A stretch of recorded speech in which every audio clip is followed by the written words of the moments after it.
दोस्तों, वर्तमान समय में जब यूपी पीसीएस 2021 का जो चयन प्रक्रिया है ये अंतिम चरण में है। आपको पता ही है कि 5 अगस्त तक इंटरव्यू चल रहे हैं 2021 के लिए। और इसी बीच एक बड़ी खबर ये निकल के आ रही है कि यूपी पीसीएस 2021 का प्री का जो परिणाम था उसको कोर्ट के द्वारा रद्द कर दिया गया है। अब ये जो पूरा मैटर है थोड़ा सा पेचीदा हो गया है, क्योंकि अगर प्री का परिणाम रद्द होता है तो मुख्य परीक्षा भी होगी और मुख्य परीक्षा के बाद फिर इंटरव्यू भी आयोजित करना पड़ेगा। तो ये जो पूरी की पूरी प्रक्रिया है यही संकट में पड़ गई है। बहुत सारे लोग ऐसे भी रहे होंगे जिन्होंने मुख्य परीक्षा दी थी, हो सकता है कि वो बाहर हो जाएं। बहुत सारे लोग ऐसे भी होंगे जो लोग इस समय इंटरव्यू दे के निकल रहे होंगे, हो सकता है कि वो चयन प्रक्रिया में ही ना रहें। तो तमाम तरीके की चीज़ें और तमाम बदलाव अब आपको देखने को मिलेंगे। और क्योंकि ये जो मामला है ये सिंगल बेंच से आया है, तो अभी आयोग के पास विकल्प है कि वो डबल बेंच में जा सकता है, लेकिन अगर कारण वैलिड है, जेन्युइन है, तो निश्चित रूप से डबल बेंच से भी आयोग को कोई राहत मिलने वाली तो नहीं है। पूरा मामला क्या है ये मैं आपको बताने वाला हूँ। देखिए यहाँ पर क्या हुआ था, यूपी पीसीएस 2021 में जब प्री का परिणाम जारी किया गया तो उसमें पूर्व सैनिकों को, जो एक्स सोल्जर थे, उनको 5% का जो रिजर्वेशन देना था उसको दिए बगैर ही ये परिणाम जारी कर दिया गया। और इसके बाद ये जो मामला था वो कोर्ट में था और कोर्ट्स की ओर से अब फिलहाल जो डिसीजन आया है उससे अब ये जो पूरी की पूरी प्रक्रिया है यूपी पीसीएस की 2021 वाली, ये पूरी की पूरी प्रक्रिया संकट में आ गई है। लेकिन इसका जिम्मेदार आयोग ही माना जाएगा, क्योंकि ऐसी विसंगतियाँ अक्षम में ही होती हैं। तो पीसीएस भर्ती परीक्षा को लेकर उत्तर प्रदेश लोक सेवा आयोग को बड़ा झटका लगा है। इलाहाबाद हाईकोर्ट ने पीसीएस 2021 का प्रारंभिक परीक्षा के पूर्व में जारी परिणाम को रद्द करते हुए पूर्व सैनिकों को 5% आरक्षण का लाभ देकर संशोधित परिणाम जारी करने का आदेश दिया है। कोर्ट ने इसके लिए 1 महीने का समय दिया है। कोर्ट ने कहा है कि प्रारंभिक परीक्षा का संशोधित परिणाम जारी होने के बाद मुख्य परीक्षा कराई जाए, उसके बाद इंटरव्यू का आयोजन किया जाए।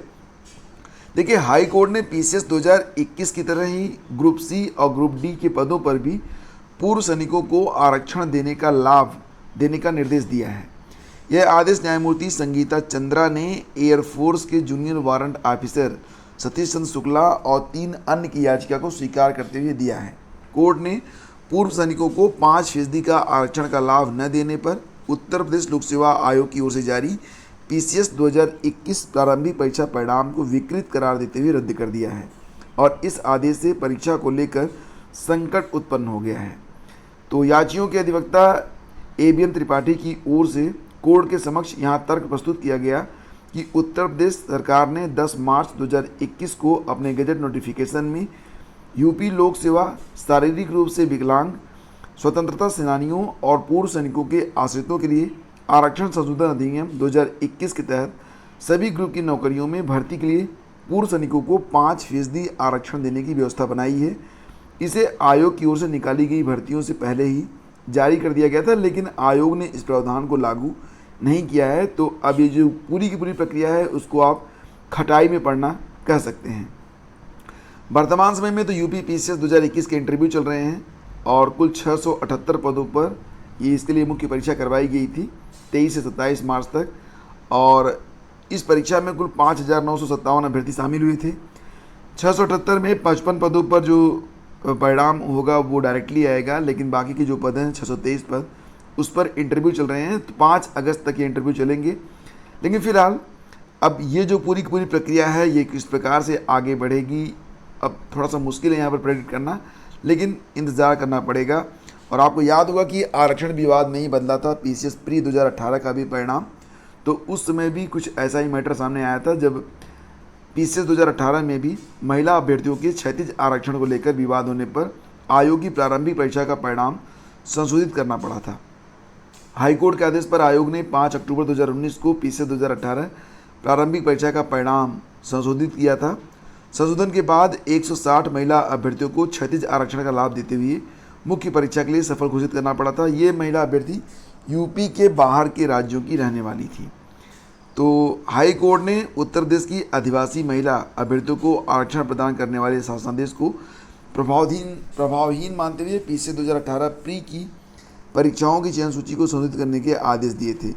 तो इस प्रकार से जो कई बार ऐसा होता है कि जब आयोग अपने तरीके से मनमानी तरीके से जो परिणाम जारी करता है तो मामला कोर्ट में जाता है और इसके बाद जो मुश्किलों का सामना होता है वो आयोग के साथ साथ अभ्यर्थियों को भी करना पड़ता है। कई बार तो क्या होता है कि परीक्षाएं रद्द हो जाती हैं और उसके बाद अभ्यर्थियों को फिर से परीक्षा देना पड़ता है, यानी कि वो उसके लिए सजा लेते हैं, मतलब जिसके लिए वो जिम्मेदार नहीं होते हैं, लेकिन फिर भी उन्हें दो बार परीक्षाएं देनी पड़ती हैं। तो फिलहाल आपको बता दें कि कुल 3,21,000 जो छात्र हैं वो पीसीएस 2021 की परीक्षा में शामिल हुए थे। ये परीक्षा हुई थी 24 अक्टूबर 2021 को और 1505 केंद्रों पर हुई थी। फिलहाल 6,91,173 में से 3,21,000 लोगों ने परीक्षा दी थी 2021 पीसीएस की, और अब इसके लिए इंटरव्यू चल रहे हैं। और इसी बीच जो मामला है उसको जो है फिलहाल कोर्ट में जाने की वजह से पूरी की पूरी जो प्रक्रिया है वो फंसती हुई सी दिखाई दे रही है। हालांकि आयोग के पास डबल बेंच में जाने की संभावना है, लेकिन अभी आयोग की ओर से कोई भी अधिकृत बयान नहीं आया है। तो चलिए आगे बढ़ते हैं और अब बात करते हैं एडेड जूनियर हाई स्कूल के लिए जो होता है ना, जो कापियों का पुनर्मूल्यांकन किया जा रहा है उसके बाद रिजल्ट डिक्लेयर किया जाना है। तो अभी तक कई बार ये जानकारी सामने आई कि अगले हफ्ते में, लेकिन अभी तक कोई भी कंफर्म न्यूज़ क्योंकि सामने नहीं आ रही है। तो अभ्यर्थी जो हैं ये कल इन्होंने प्रयागराज में एक धरना दिया और कहा कि बहुत जल्दी एडेड जूनियर हाई स्कूल का जो रिवाइज्ड रिजल्ट है उसको शीघ्र जारी किया जाए। बरसात के दौरान भी ये अभ्यर्थी वहाँ पर डटे रहे। हालांकि शाम तक कोई भी निर्णायक जो है, मतलब कोई डिसीजन सामने नहीं आ पाया और कोई भी निर्णायक जो है वर्डिक्ट नहीं किया गया है आयोग के द्वारा, लेकिन अभ्यर्थी लगातार मांग कर रहे हैं कि क्योंकि अब इसका जो परिणाम है, इसका जो पुनः परिणाम है, इसको ऐसे कहिए कि जो पुनः परिणाम है वो शीघ्र ही जारी किया जाना चाहिए और अभ्यर्थी इसके लिए भी लगातार प्रयासरत हैं। वैसे उम्मीद की जा रही थी कि 17 तारीख से पहले एडेड जूनियर हाई स्कूल का जो परिणाम है दोबारा से जो जारी किया जाना है वो जारी हो सकता है, क्योंकि 17 अगस्त को इस पर सुनवाई कोर्ट में होनी है। तो इसके लिए जो अभ्यर्थी हैं वो भी प्रयास कर रहे हैं। अभ्यर्थियों ने बारिश में भी पीएनपी पर प्रदर्शन किया है। अधिकारियों और पुलिस अधिकारियों से अभ्यर्थियों की नोकझोंक भी हुई है, लेकिन कोई भी मतलब डिसीजन निकल कर सामने नहीं आ पाया कि इस मतलब प्रदर्शन के बाद कोई डिसीजन निकल कर आया हो, ऐसा कुछ नहीं है। और देखिए यहाँ पर बात करते हैं बैंक पीओ के बारे में। देखिए फ्रेंड्स, कुल मिला के लगभग 6500 पदों पर आईबीपीएस के द्वारा बैंक में भर्ती की जानी है और यहाँ पर कई सारी बैंकें हैं। मैं आपको सबसे पहले तो लिस्ट दिखाता हूँ कि कौन कौन सी बैंक हैं। जैसे कि आप यहाँ पर लिस्ट देख सकते हैं कि Bank of India, Canara Bank, Punjab National Bank, Punjab and Sindh Bank, UCO Bank और यूनियन बैंक में कुल मिला के लगभग 6400 से ज़्यादा पदों पर भर्ती की जाएगी। और ये जो भर्ती होगी वो बैंक पीओ की और एमटी की होगी, यानी कि मैनेजमेंट ट्रेनिंग की भर्ती होगी। दोनों ही पद बहुत ही शानदार माने जाते हैं, काफ़ी अच्छी सैलरी मिलती है इसमें।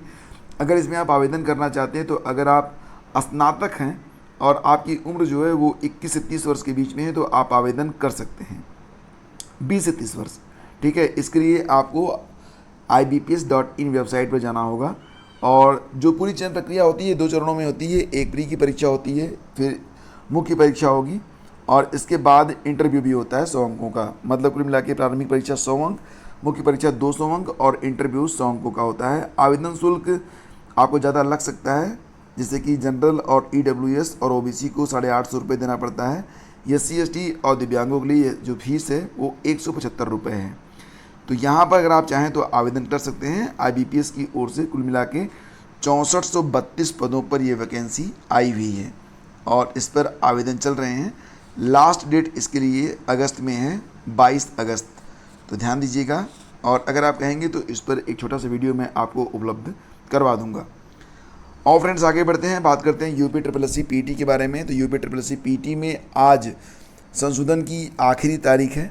अगर आपको कुछ बदलना है, फ़ोटो बदलना है, बहुत सारे लोग PT में जब आवेदन किए हैं तो उन्होंने सिर्फ अंग्रेजी में साइन कर दिया है। तो अंग्रेजी में साइन किया है तो नीचे हिंदी में नाम भी लिखना है। तो अगर आप चाहें तो उसमें भी संशोधन अब आप कर सकते हैं। और भी कोई संशोधन करना है तो कर लीजिए, क्योंकि आज लास्ट डेट है। तो पेट में इसकी जो परीक्षा होनी है यह 18 सितंबर को करवाई जाएगी। अभी तक तो डेट यही है। 2 शिफ्ट में परीक्षा होगी, लेकिन क्योंकि इस बार क्या होना है कि बहुत बड़ी संख्या में लोगों ने आवेदन किया है, लगभग 38 लाख अभ्यर्थी जो हैं वो आवेदक हैं, तो हो सकता है कि जो परीक्षा है ये 3 से 4 शिफ्टों में हो। हालांकि अभी UPSSC की ओर से परीक्षा के बारे में कोई भी आधिकारिक बयान नहीं आया है। अभी तक जो डेट है वो 18 सितंबर ही है। तो यहाँ पर कितने अंक लाएँ आप कि कोई भी परीक्षा हो उसमें आप पार्टिसिपेट कर पाएँ। 2021 में पेट की परीक्षा हुई थी। बहुत सारे अभ्यर्थी ऐसे भी थे जिन्होंने पेट दिया था लेकिन लेखपाल भर्ती के लिए वो चुने नहीं गए। जब लेखपाल भर्ती की मुख्य परीक्षा हुई तो मामला कोर्ट तक गया था, लेकिन कोर्ट से भी कोई डिसीजन सामने नहीं आ पाया था। तो कितने अंक कम से कम आपको लेने चाहिए फ्रेंड्स? तो कम से कम अगर आपके 65 अंक हैं तब जाके आप मान सकते हैं कि कोई भी वैकेंसी आएगी उसमें आप पार्टिसिपेट कर पाएंगे। तो ये सेफ अंक हैं, मतलब कम से कम आप प्रयास करें 65 प्लस के लिए। जितने अधिक अंक लाएंगे उतना ही आपको फ़ायदा मिलेगा, लेकिन 65 अंक से कम है तो हो सकता है कि कुछ ऐसी भर्तियां आएँ जिसमें सीटों की संख्या कम हो तो आप उसमें पार्टिसिपेट ही नहीं कर पाएँ। लोअर पीसीएस वगैरह की भी वैकेंसी आने वाली है, हो सकता है कि उसमें कट ऑफ और ज़्यादा जाए। बिकॉज ऑफ लोअर पीसीएस में जो वैकेंसी जाएंगी उसमें जो पद होते हैं वो सैकड़ों में होते हैं, हज़ारों में नहीं होते हैं। तो अगर 500-600 पद भी होते हैं तब भी उसमें क्या होता है कि जो मतलब कट ऑफ जाएगी वो काफ़ी हाई जा सकती है, हो सकता है 75 चली जाए। तो मिनिमम 65 तो आपको लाना ही है, मैक्सिमम जितना ला सकते हैं उतना लाइए, ये आपके लिए बेहतर होगा। और देखिए फ्रेंड्स, बात करते हैं अब हम लोग लेखपाल भर्ती में कितने अंक बढ़ सकते हैं। जैसा कि आप लोग जानते हैं लेखपाल भर्ती के लिए जो ऑफिशियल आंसर की है जारी कर दी गई है, और ऑफिशियल आंसर की जारी करने के बाद कुल 3 से 4 प्रश्न हैं जिस पर अभ्यर्थी जो हैं वो आपत्ति दर्ज करवा रहे हैं। लेकिन यहाँ पर कितने अंक बढ़ सकते हैं, तो देखिए अगर आपको भी लगता है कि आपको मतलब आपत्ति करनी चाहिए तो बिल्कुल आपको करना चाहिए, क्योंकि कुछ प्रश्न तो बिल्कुल सीधे सीधे गलत दिए गए हैं तो उन पर तो आपकी आपत्ति ज़रूर जानी चाहिए। तो यहाँ पर देखिए कुल मिला के अगर देखा जाए तो लगभग 2 से 3 अंक जो हैं ये आपत्ति के बाद बढ़ेंगे, यानी कि जो फाइनल रिवाइज्ड आंसर की आएगी उसमें 2 से 3 अंक बढ़ सकते हैं। कट ऑफ के बारे में तो मैंने वीडियो कल ही बना दिया था, और कट ऑफ के बारे में बस आप यही समझिए कि बस दावे बड़े बड़े हैं।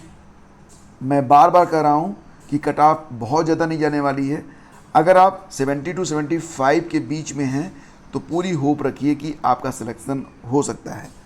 बाकी जो कुछ होगा वो आपके सामने रहेगा। कट ऑफ पर जो वीडियो मैंने अपलोड किया है लिंक वीडियो के डिस्क्रिप्शन में आपको मिल जाएगा, उसको जाके अभी देखिए। आपको कई सारी नई बातें पता चलेंगी जो कि और कहीं पर आपको किसी ने नहीं बताया होगा। तो फिलहाल फ्रेंड्स आज के इस सेशन में इतना ही। अगर ये सेशन आपको अच्छा लगा है तो आप वीडियो को लाइक और शेयर जरूर कीजिएगा। जो लोग पेट 2021 की तैयारी कर रहे हैं, सॉरी पेट 2022 की जो लोग तैयारी कर रहे हैं, तो उनके लिए प्रैक्टिस सेट और टॉपिक वाइज क्लासेज आज से स्टार्ट हो रही हैं। पढ़ते रहिए, आगे बढ़ते रहिए। Thank you so much.